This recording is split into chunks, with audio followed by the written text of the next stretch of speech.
รายการข่าวนครหลวงเวียงจันทน์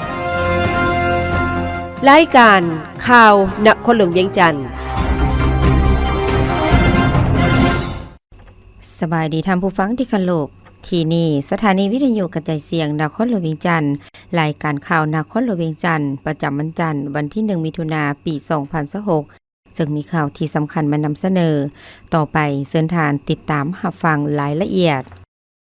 กองประชุมใหญ่ผู้แทนสมาชิกพรรคครั้งที่6ขององค์คณะพรรคคณะโฆษณาอบรมศูนย์กลางพรรคอัดลงด้วยผลสำเร็จกองประชุมใหญ่ผู้แทนสมาชิกพรรคครั้งที่6ขององค์คณะพรรคคณะโฆษณาอบรมศูนย์กลางภาคอัดลงด้วยผลสำเร็จในวันที่29พฤษภาคม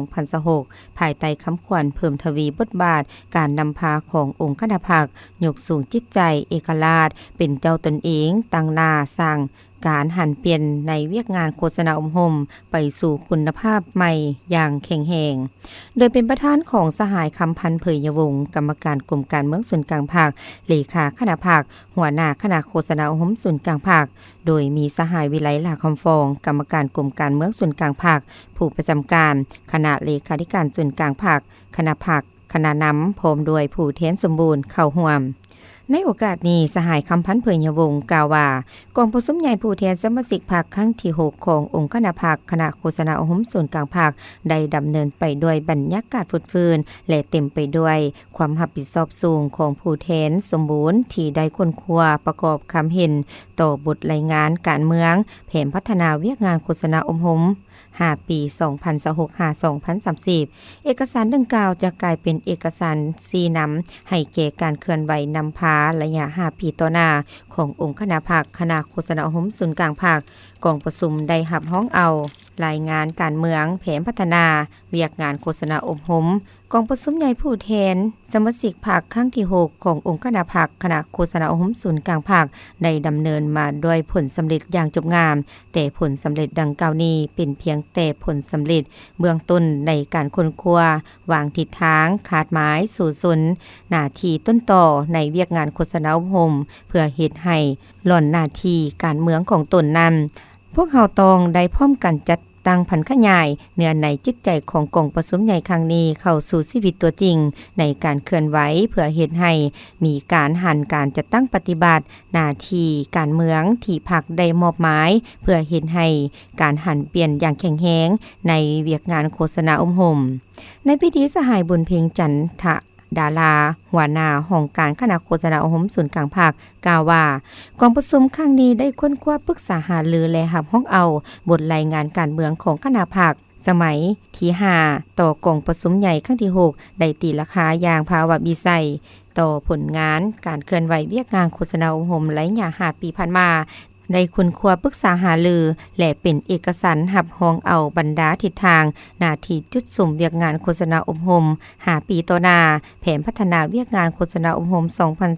2026-2030ขององค์คณะภาคคณะโฆษณาอบรมศูนย์กลางภาคในเก้าแผนงาน42โครงการได้หับห้องเอาบทสำรวจการนำพาของคณะภาคคณะโฆษณาอบรมศูนย์กลางภาคสุดที่5โดยได้ตีราคาสูงต่อความพยายามในการนำพาสีน้ำจัดตั้งปฏิบัติหน้าที่การเมืองของคณะพรรคสุดเก่าซึ่งมีผลสำเร็จที่ตั้งหน้าหลายประการนอกจากนี้กองประชุมได้รับฟังการประกอบคำเห็นเกี่ยวกับการปรับปรุงกงจักรการจัดตั้งอยู่ภายในคณะโฆษณาอบรมศูนย์กลางภาคบทบาทการค้นคว้าทฤษฎีและพฤติกรรมหับใส่เวียกงานโฆษณาอบรมพรรคนำพาเวียกงานองค์การจัดตั้งมหาชนและบทบาทของเวียกงานสื่อมวลชนซึ่งบทประกอบความเห็นของแต่ละภาคส่วนล้วนแต่แสดงให้เห็นถึงความเป็นเอกภาพต่อบทรายงานการเมืองทิศทางคาดหมายสู่ชนและเวียกงานรอบด้านต่อกองประชุม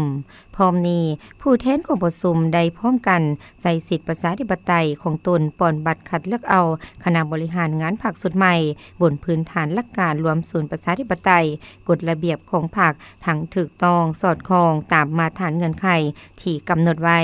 โดยมีผู้สมัครเลือกตั้งสหายหญิง4สหายในนั้นเลือกตั้งได้17สหายหญิง1สหายเป็นคณะบริหารงานพรรคคณะโฆษณาอบรมศูนย์กลางภาคเพื่อสืบต่อซี่นำพาเวียกงานสำคัญในต่อหน้า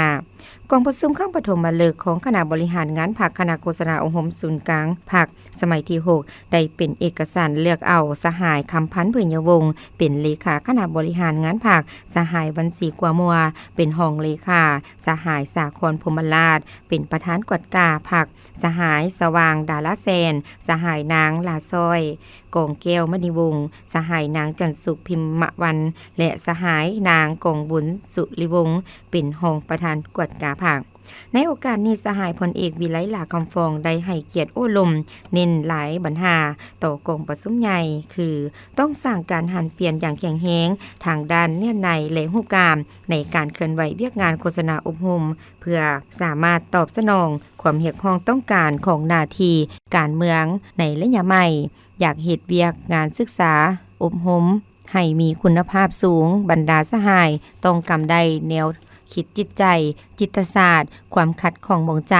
ความมุ่งมา่ปรารถนาของประชาชนและสันขนต่างๆในสังคมให้เลิกซึ่งจากนั้นเฮียบฮ้อนจัดสรรเนื้อในแนวทางและแบบแผนศึกษาอบรมแต่ละเป้าหมายต่างๆให้ถูกต้องสอดคล้องกับจุดพิเศษนั้นๆเพื่อตอบต้านบรรดากลอุบายเลเหลี่ยมของกลุ่มคนที่บ่หวังดีและเฮ็ดเวียงให้ในคงเขตแนวคิดต้องกำได้จุดพิเศษจุดอ่อนจุดแข็งของพวกเขาเหล่านั้นเพื่อมีแผนรับมืออย่างเด็ดเดี่ยวถูกต้องเหมาะสมตามสถานการณ์ในนั้นต้องทันการแต่ต้องเต็มไปด้วยความรอบคอบแนบเนียนแหลมคมถึกเป้าหมายและก้าวไปถึงให้รักษาได้เสถียรภาพทางด้านการเมืองความสงบความเป็นระเบียบเรียบร้อยในสังคมต่อเวียกงานโฆษณาการออกแบบโฆษณาด้วยหลายรูปหลายสีแต่ให้รับประกันความลึกซึ้งกว้างขวางแม้นมีความจำเป็นในสังคมปัจจุบันสามารถนำใช้สื่อมวลชนอย่างกว้างขวางและหลากหลายที่เป็นพาหนะสำคัญที่สังคมต้องการที่เป็นชีวิตประจำวันของเขาเจ้าอยู่นำให้มีหลายรูปหลายสีกว่าเก่านอกนั้นก็มีการจัดปาฐกถาสัมมนาผ่านองค์การจัดตั้งต่างๆสร้างเป็นเอกสารโฆษณาอบรมที่มีเนื้อในลึกซึ้งแต่ให้มีชีวิตชีวาที่ดึงดูดความสนใจของแต่ละเป้าหมายและเสนอให้คณะโฆษณาอบรมมีพาหนะเป็นสื่อที่ขึ้นกับตนเส้นหนังสือพิมพ์วิทยุกระจายเสียงโทรภาพวารสารต่างๆรวมทั้งสร้างเงื่อนไขให้สามารถนำใช้สื่อออนไลน์ให้เป็นของตนเองที่เป็นประโยชน์ในการเฮ็ดหน้าที่เป็นพาหนะในการโฆษณาพร้อมนั้นคณะโฆษณาอบรมศูนย์กลางภาคต้องเป็นเจ้าการประสานสมทบกับคณะสภาทฤษฎีศูนย์กลางภาคสถาบันต่างๆสืบต่อค้นคว้าทางด้านทฤษฎีและสรุปพฤติกรรมของภาคผัวพันใกล้ชิดแลกเปลี่ยนบทเรียนทางด้านทฤษฎีและพฤติกรรมกับบรรดาภาคไอ้น้องเพื่อช่วยกลุ่ม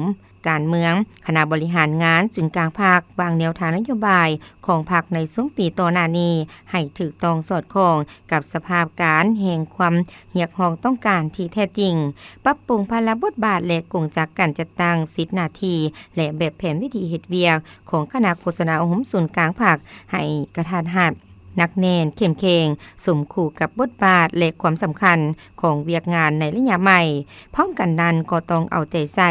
การบรรจุซับซ้อนพนักงานเข้าใส่บรรดาตำแหน่งงานให้แท้เหมาะเพื่อเพิ่มทวีการคุ้มครองด้านระเบียบวินัยอยู่ภายในการจัดตั้งของตนขององค์คณะภาคติดพันกับการสกัดกั้นตีถอยบรรดาปรากฏการณ์ย่อท่อไปเคียงคู่กับการยกระดับความรู้ความสามารถให้แก่ท่านแถวพนักงานสมาชิกพรรคเป็นข้อกระแจ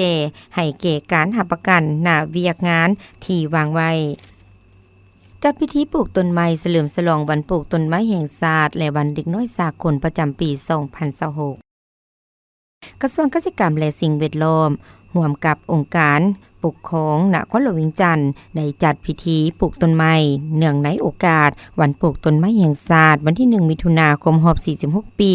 วันเด็กน้อยสากลและวันสิ่งแวดล้อมแห่งชาติ 5 มิถุนายนครบรอบ27 ปีซึ่งได้จัดขึ้นในวันที่ 31 พฤษภาคม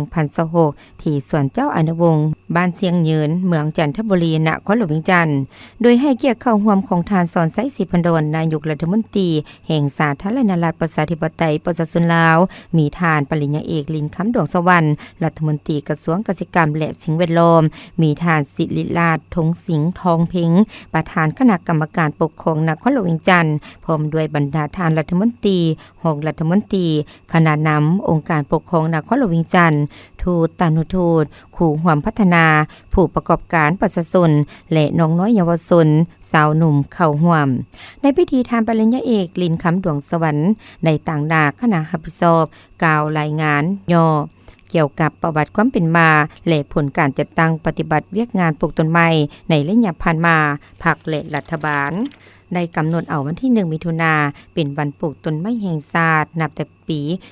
1980 เป็นต้นมาเพื่อปลูกจิตสำนึกให้ทั่วสังคมโดยเฉพาะแม่นอนุชนและเยาวชนให้เห็นได้ถึงความสำคัญของป่าไม้ทางเป็นการปลุกระดมทั่วปวงชนเข้าร่วมในการคุ้มครองปกปักรักษาและพัฒนาป่าไม้ให้มีความอุดมสมบูรณ์ตามทิศสีเขียวและยืนยงสำหรับแผนการในปี 2026 นี้กระทรวงเกษตรกรรมและสิ่งแวดล้อมได้สมทบกับองค์การปกครองท้องถิ่นวางคาดหมายเก็บเกณฑ์พันธุ์ไม้ให้ได้ 121,000 กว่ากิโลกาเบียไม้25.1 ล้านกว่าเบียและปลูกไม้ในเนื้อที่ 50,000 กว่าเฮกตาร์ในทั่วประเทศเฉพาะในวันปลูกต้นไม้แห่งชาติปีนี้ทั่วประเทศมีแผนการจัดพิธีสร้างกระบวนการปลูกต้นไม้ในเนื้อที่ประมาณ 7,300 กว่าเฮกตาร์โดยนำใส่เบียไม้ทั้งหมด 4,516,000 กว่าเบียสำหรับอยู่นครหลวงเวียงจันทน์มีแผนการจะปลูกในเนื้อที่ประมาณ 50 เฮกตาร์อยู่ตามจุดต่างๆรวมทั้งเขตที่ได้รับผลกระทบจากไฟป่าสนิทพันธุ์ไม้ที่นำมาปลูกในครั้งนี้ประกอบมีไม้ดูไม้เตคาไม้ยางไม้แค้นไม้วิกไม้สักและไม้กระถินเทพารวมทั้งหมด 80,000 กว่าเบียนอกนี้ยุต่างแขวงและนครหลวงยังมีแผนจัดงานวางแสดงเบียไม้เพื่อส่งเสริมการปลูกไม้เป็นสินค้าและปลูกปักรักษาสิ่งแวดล้อมตื่มอีกเฉพาะอยู่ส่วนเจ้าอนุวงศ์แมนได้ปลูกต้นไม้10 กว่าต้นประกอบมีไม้แต่คาและไม้ดูในโอกาสอันสง่าราศีนี้ทานรัฐมนตรีกระทรวงเกษตรกรรมและสิ่งแวดล้อมได้กล่าวเปิดพิธีปลูกต้นไม้ประจำปี 2026 อย่างเป็นทางการพร้อมทางเน้นถึงคำขวัญของวันปลูกต้นไม้แห่งชาติปีนี้ว่า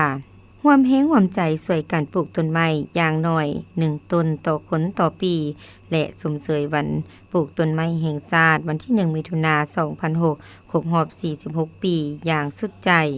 เพื่อเป็นแรงบันดาลใจให้ทั่วสังคมร่วมกันหันเปลี่ยนสาธารณรัฐประชาธิปไตยประชาชนลาวให้กลายเป็นพื้นที่สีเขียวและมีสิ่งแวดล้อมที่สมบูรณ์สดใสตลอดไปกองประชุมใหญ่ครั้งที่ 5 สมาชิกพรรคส่วนกลางสหพันธ์แม่หญิงลาว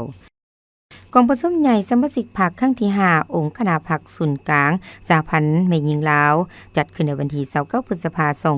2026 ที่นครหลวงเวียงจันทน์โดยการเป็นประธานของสหายนางอาลีวงศ์นบุญธรรมกรรมการส่วนกลางพรรคเลขาคณะพรรคประธานคณะบริหารงานส่วนกลางสหพันธ์แม่หญิงลาวมีสหายปริญญาเอกกีแก้วไข่คำพิทูลกรรมการกรมการเมืองส่วนกลางภาคประธานส่วนกลางแนวเล้าสังศาสตร์ผู้ชี้นำองค์การจัดตั้งมหาชนขันส่วนกลางประธานสภาทฤษฎีส่วนกลางภาคบรรดาสมาชิกพรรคและแขกถึกเชิญเข้าร่วมในพิธีสหายนางอาลีวงศ์นบุญธรรมกล่าวว่ากองประชุมใหญ่ครั้งนี้ได้ค้นคว้าประกอบคำคิดคำเห็นหับห้องเอารายงานการเมืองและแผนพัฒนาของส่วนกลางสหพันธ์แม่หญิงลาว5 ปี 2026-2030 เพื่อสืบต่อนำพาชี้นำจัดตั้งปฏิบัติหน้าที่การเมืองภาระบทบาทหน้าที่เวียกงานของส่วนกลางสหพันธ์แม่หญิงลาวให้ประสบผลสำเร็จใหม่ใหญ่หลวงกว่าเก่าซึ่งผู้แทนของประชุมได้ค้นคว้าประกอบคำเห็นต่อบทสำรวจการนำพารวมของคณะบริหารงานพรรคสมัยที่4เพื่อเห็นได้มากผล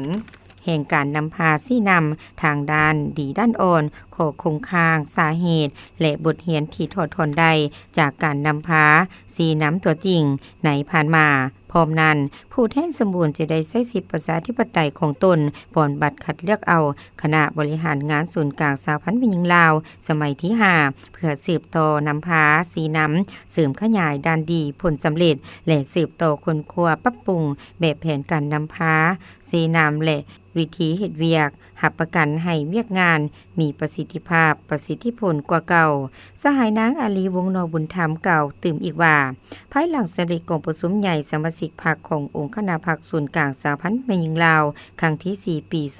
2022คณะบริหารงานพรรคส่วนกลางสหพันธ์แม่หญิงลาวได้นำพาซี่นำจัดตั้งพันขยายมาติกองประชุมใหญ่สมาชิกพรรคของตนติดพันกับการจัดตั้งปฏิบัติมาติกองประชุมใหญ่ผู้แทนแม่หญิงลาวทั่วประเทศครั้งที่8และการพันขยายมาติกองประชุมใหญ่ครั้งที่11ของภาคแผนพัฒนาเศรษฐกิจสังคม2วาระแห่งชาติโดยการศึกษาอมโหมการเมืองแนวคิดเตาโหมความสามัคคีและการสร้างความเข้มแข็งให้สมาชิกพรรคพนักงานศูนย์กลางสหพันธ์แม่หญิงลาวให้มีคุณธาตุการเมืองหนักแน่นมีคุณสมบัติศีลธรรมปฏิบัติมีความรับผิดชอบสูงและเป็นเจ้าการปฏิบัติหน้าที่การเมืองในการเป็นตัวแทนปกป้องสิทธิผลประโยชน์อันชอบธรรมของสมาชิกแม่ห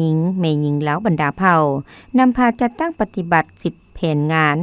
65โครงการ3แผนดำเนินแห่งชาติเกี่ยวกับความเสมอภาพหญิงชายแม่และเด็กและการป้องกันและลดล้างความหุนแฮงต่อแม่หญิงและเด็กพวกระดมแม่หญิงให้พัฒนาตนเองตามข้อแข่งขัน 3D และสร้างความเข้มแข็งให้พนักงานเพศหญิงเพื่อมีมาตรฐานเงื่อนไขครบถ้วนเป็นพนักงานนำพาคุ้มครองสืบทอดเปลี่ยนแทนตามนโยบายของพรรคและความเรียกร้องต้องการตัวจริงของเวียกงานพวกระดมแม่หญิงเอาใจใส่ยกระดับชีวิตการเป็นอยู่ของตนอนุรักษ์รักษามูลเชื่ออันดีงามของชาติของแม่หญิงลาวและตั้งหน้าเข้าร่วมภารกิจปกปักรักษาและพัฒนาประเทศชาติและสมาชิกพรรคคณะพรรคได้สมใส่ปฏิบัติตามคำสั่งและคำแนะนำของขันถึงเกี่ยวกับการดำเนินกองประชุมใหญ่3คันอันสำคัญแม่นได้สำเร็จการดำเนินกองประชุมใหญ่หน่วยผักหากทานทั้งหมด10หน่วยผักและกองประชุมใหญ่องค์การจัดตั้งมหาชนของศูนย์กลางสหพันธ์แม่หญิงลาวได้สำเร็จห่างรายงานการเมืองห่างแผนพัฒนาของศูนย์กลางสหพันธ์แม่หญิงลาวระยะ5ปีและบทสำรวจการนำพารวมกองประชุมได้ปอนบัตรคัดเลือกเอาคณะบริหารงานพรรคสุดใหม่มีผู้สมัคร14สหายเลือกเอา11สหายเป็นคณะบริหารงานพรรคศูนย์กลางสหพันธ์แม่หญิงลาวสุดใหม่ประกอบมีสหายนางอาลีวงศ์นอบุญธรรมสหายนางธรรมมาเพชรวิสัยสหายนางพันจินดาหลิงสวัสดิ์สหายนางผาสุขวงวิจิตรสหายนางสันไสยเสงสหายนางนินประเสริฐไสยผลสีสหายสินทะมาลานาวันสหายนางวิไลวันดีละพันสหายนางภูคำขัดสว่างสหายนางบุญเหลือจันทภุมาและสหายนางเวียงมะลีดาละกรกองประชุมข้างปฐมมฤกษ์ได้เป็นเอกสารเลือกเอาคณะประจำพรรค3สหายคือสหายนางอาลีวงศ์นอบุญธรรมสหายนางธรรมมาเพชรวิสัยและสหายนางพันจินดาเล็งสวัสดิ์เลือกเอาสหายนางอาลีวงศ์นอบุญธรรมเป็นเลขาคณะบริหารงานพรรคส่วนกลางสหพันธ์แม่หญิงลาวสมัยที่5สหายนางธรรมมาเพชรวิสัยเป็นรองเลขาคณะบริหารงานพรรคเลือกเอาประธานและรองประธานกวดกาพรรคคือสหายนางผาสุขวงวิจิตรเป็นประธานสหายนางภูคำขัดสว่างและสหายนางวงอากรเพ็งดาลิตเป็นรองประธานต่อไปเส้นทานฟังข่าวต่างประเทศ4 เดือนต้นปีกำไรของวิสาหกิจอุตสาหกรรมทั่วไปจีนเพิ่มขึ้น 18.2 ส่วนห้อยองค์การสถิติแห่งชาติจีนได้เปิดเผยข้อมูลแสดงให้เห็นว่านับแต่เดือนมังกรหาเดือนเมษายนปี 2026เคียงคู่กันกับการปฏิบัตินโยบายภาคพื้นที่ตั้งหน้ากว่าเก่าอย่างมีประสิทธิผลการผลิตอุตสาหกรรมของจีนได้บรรลุการเติบโตค่อนข้างไวและผลกำไรของวิสาหกิจอุตสาหกรรมกำลังสืบโตยกสูงขึ้นนับแต่เดือนมังกรหาเดือนเมษายนปี 2026ยอดกำไรของวิสาหกิจอุตสาหกรรมที่มีรายรับจากธุรกิจต้นตอ หลายกว่า20ล้านหยวนในทั่วประเทศบรรลุ 2,400 กว่าตื้อหยวนเพิ่มขึ้น 18.2 ส่วนห้อยเมื่อเทียบใส่ระยะเดียวกันของปี 2025สูงกว่าเดือนมังกรหาเดือนมีนา 2.7 ส่วนห้อยในนั้นกำไรของอุตสาหกรรมการผลิตเทคโนโลยีสูงที่มีรายรับจากธุรกิจต้นต่อหลายกว่า20ล้านหยวนได้เพิ่มขึ้น 44.8 ส่วนห้อยเมื่อเทียบใส่ระยะเดียวกันของปี 2025เฮ็ดให้กำไรของวิสาหกิจอุตสาหกรรมได้รับจากธุรกิจต้นต่อหลายกว่า20ล้านหยวนในทั่วประเทศจีนเพิ่มขึ้น 7.8 ส่วนห้อยอินโดนีเซียคาดว่าการผลิตข้าวจะยังมั่นคงเมื่อบ่ดลมานี้ทานซูดาโยโดรัฐมนตรีกระทรวงกสิกรรมอินโดนีเซียกล่าวว่าการผลิตข้าวของประเทศคาดว่าจะได้รับความมั่นคงถึงว่าจะมีความเสี่ยงจากภัยแห้งแล้งที่เกิดขึ้นจากปรากฏการณ์เอลนีโญในท้ายปี 2026 ก็ตามเจ้าหน้าที่อินโดนีเซียได้ดำเนินมาตรการป้องกันล่วงหน้าหลังจากได้รับบทรายงานการประเมินความเสี่ยงด้านสภาพอากาศจากองค์การอุตุนิยมวิทยาภูมิอากาศวิทยาและฟิสิกส์ธรณีวิทยาอินโดนีเซียโดยสุมใส่การรักษาระดับการผลิตบ่ให้ลุดฐานได้กล่าวว่ารัฐบาลได้กะเกี่ยมมาตรการเพื่อรับมือภัยแห้งแล้งรวมทั้งการสูบน้ำการติดตั้งท่อส่งน้ำและการเจาะน้ำบาดาลเพื่อรักษาประสิทธิภาพผลผลิตกสิกรรมเป้าหมายเพื่อเพิ่มดัชนีการปลูกพืชแห่งชาติเพื่อเพิ่มวงจรการปลูกและการเก็บเกี่ยวพร้อมทั้งรับประกันการสำรองข้าวให้เพียงพอสำหรับเหตุการณ์ฉุกเฉิน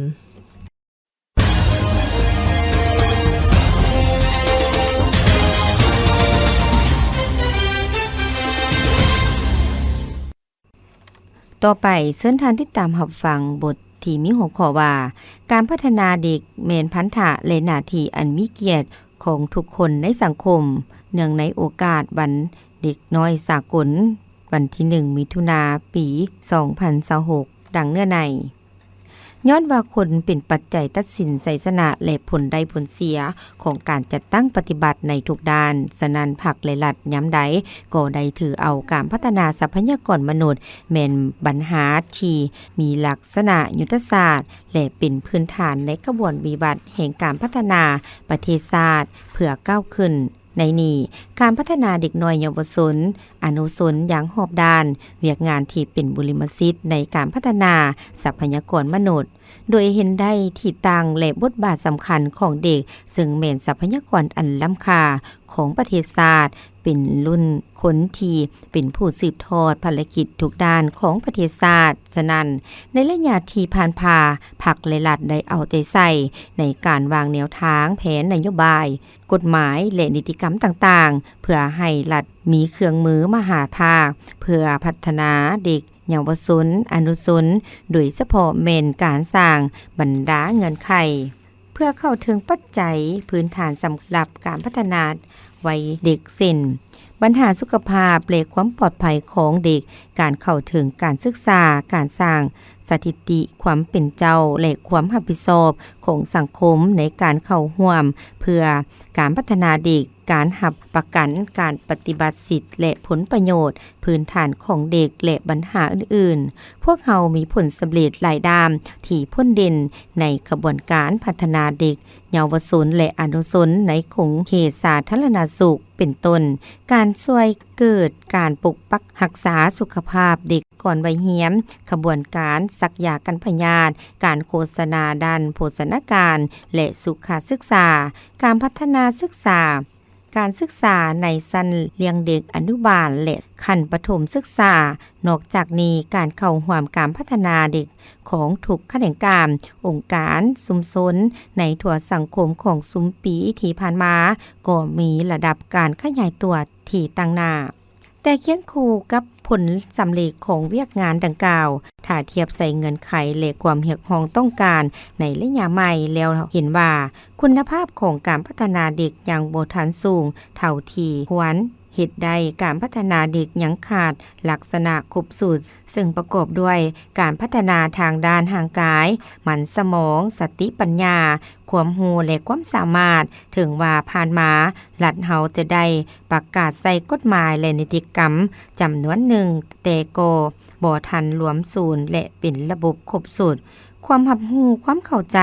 ของสังคมเกี่ยวกับที่ตั้งความสำคัญของเด็กยังจำกัดการปฏิบัติพันธะหน้าที่เกี่ยวกับสิทธิและผลประโยชน์ของเด็กตามที่ได้กำหนดไว้อยู่ในกฎหมายยังอ่อนฉะนั้นจึงเกิดมีปรากฏการณ์ย่อท้อจำนวนหนึ่งเกิดขึ้นเช่นสภาพเด็กติดสิ่งเสพติดและอบายมุขต่างๆการส่งเสริมบังคับเด็กประพฤติในสิ่งที่บ่ถูกต้องเด็กน้อยลาวบรรดาเผ่าจำนวนหนึ่งยังถูกปล่อยปละละเลยขาดความเอาใจใส่ในการเบิ่งแยงเลี้ยงดู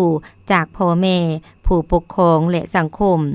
โดยเฉพาะแม่นอยู่ในขงเขตชนบทเขตห่างไกลศอกลีกเด็กจำนวนบ่น้อยยังอยู่ในสภาพอึดหิวบ่ทันเข้าถึงการศึกษาและการบริการด้านสุขภาพตามสิทธิพื้นฐานของเด็กตามที่ได้กำหนดไว้ในกฎหมายและซ้ำหายกว่านั้นยังมีสภาพทุบตีทำให้ห่างกายเด็กให้เด็กออกแห่งงานหนักและสภาพหย่อโทอื่นๆรัฐเฮาได้ประกาศใส่กฎหมายว่าโดยการปกป้องสิทธิและผลประโยชน์เด็กซึ่งเป็นการหันแนวทางเปลี่ยนแปลงใหม่ของพรรคเกี่ยวกับการพัฒนาทรัพยากรมนุษย์มาเป็นนิติกรรมเพื่อกำหนดหลักการและวิธีการเกี่ยวกับการปกป้องสิทธิและผลประโยชน์ของเด็กพร้อมเดียวกันนี้ก็แม่นการยืนยันให้สากลหันไปถึงความเอาใจใส่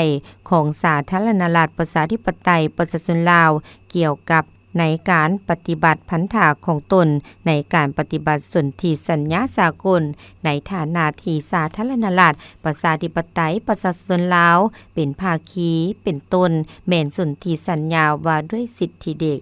ปัจจุบันสาธารณรัฐประชาธิปไตยประชาชนลาวพวมก้าวเข้าสู่ระยะใหม่ซึ่งแม่นระยะแห่งการปฏิบัติมติกองประชุมใหญ่ครั้งที่12ของพรรคและแผนพัฒนาเศรษฐกิจสังคมแห่งชาติ5 ปี